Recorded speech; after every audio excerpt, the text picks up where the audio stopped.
guys. That doesn't mean nothing. If it's going to be a fight, it's going to be a fight. George, the division's so hot, yet we've still got a lot of people in the 135 division where they're talking about people moving up to 140. And it's kind of like there's a lot of people half obsessed to push themselves up to 140. Let's just say, fast forward 6 months and you were to get all the belts together and beat perhaps Devin or Jojo, would you still look to cement your place at 135 and keep going and keep digging out that division?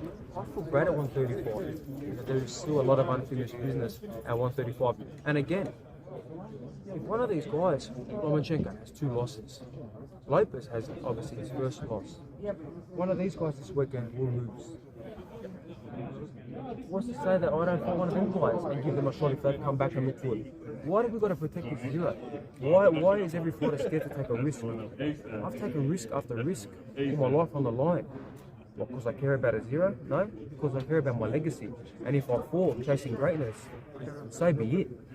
I'm the man in the arena, not the fan that's criticising or the media that's criticising. We're the guys that are in the arena. So we've got to get rid of this zero. I'm 20 and I'm undefeated, but we really have to get rid of this zero bullshit, because you see even more fights. Look at the Hagler, the Hearns, the Rands, all these legends. Sugar Ray Leonard, fought and fought and fought. Why can't we do this?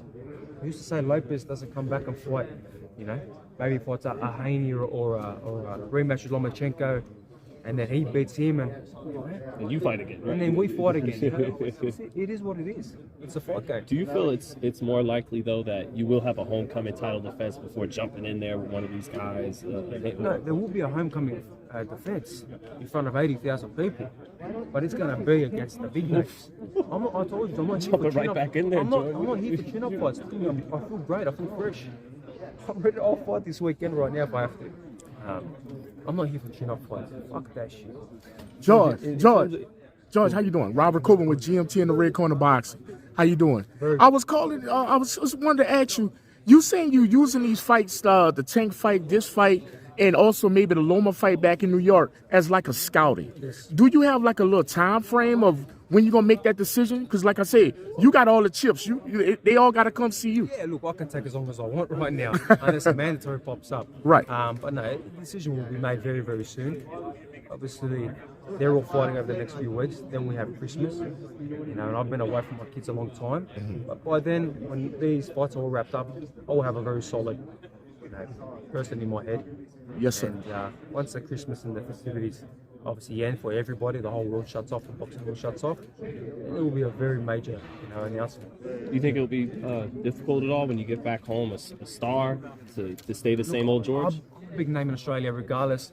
Before this fight, wherever I go, I get stopped and asked for photos and have to, be in the limelight. So really, nothing changes. A little bit more, but I got my kids, I got my family. I stay low key, and I feel most at home when I'm in the gym. I can't wait to be back in Sydney in my home gym there, where in the dark, I'm preparing. I'm with the young. We have the young amateurs with us because I see the hunger from them. They see the hunger from me. And we've got upcoming pros in there. And that's where I love to be. I love to be in the trenches. There is no bright lights. Even though I'm here in Vegas and the bright lights, this is not my home. My home is in the gym, in the trenches, in the dark. George, have you got any bucket list things? Obviously, we'd love to see you fight in front of 80,000, 70,000 in Australia. Have you got any things now as world champion that are kind of bucket list things you want to tick off your career? Venues, perhaps you want to fight in other countries outside of Australia? Honestly, I've fought in every major big venue there is in the world. I fought here, Madison Square Garden, MGM Grand. I fought in Madison Square Garden twice. Wembley. I fought in Wembley Arena. I fought in Kuala Lumpur, in Athens. I fought in Australia, and the next step is to do a stadium fight in Australia. That is the bucket list. Yeah. But just keep winning, man. Keep winning.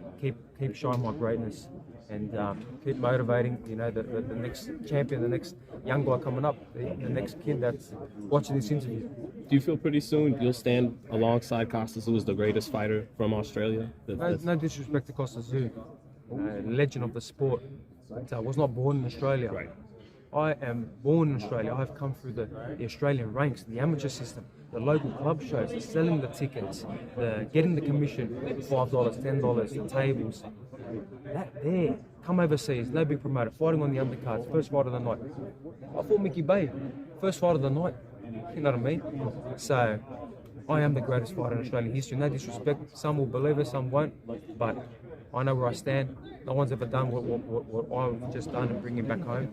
And there's more to do. I'm only 28. The way I look after my body, I don't drink, I don't party. The way I look after my body, I can go till I'm 40, maybe longer.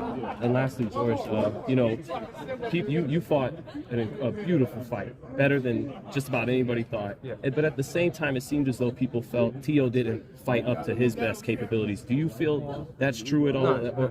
No. He came fully prepared. He came fully prepared, and you could hear him in the press conference and the interviews, and how well he prepared and trained. Shit, he had fucking 9-10 months to prepare for the fight. Now, regardless of the COVID and everything else, he had 9-10 months to make the weight, and he made the weight. So, no, he came prepared. He just wasn't prepared for what I bring and the dogfight and the warrior I am. And to get hit with whatever shots he brought on. And again, his team in his corner, they said it as well, that any other lightweight taking the shots goes down, but I made it still. And again, he said that. That's first hand from his corner. When he put me down, I got up and I finished that round with 1:45 to go. And I finished that round strong. He came back to his corner, he said it. He goes, I can't put a dent in this guy. This guy's made of steel. And then I come back around 11 and 12 and do what I did. Showed the stamina and conditioning. It's a different breed. I'm a different breed, and like I said, these belts will make me even hungrier. Do you think he fought the fight with ego? Perhaps there was a lot of like quick early hooks, as if he thought, if I land, I will knock George out essentially. Not ego, emotion, but that is because I got under his skin. I got in his head, and that's what I've been doing many years. But they thought that they could take me out. The power, whatever he had there, the Lomachenko fight that he had so much success in, the knockout against Komi, they thought that they would take me out. But little did they know, I am made of steel.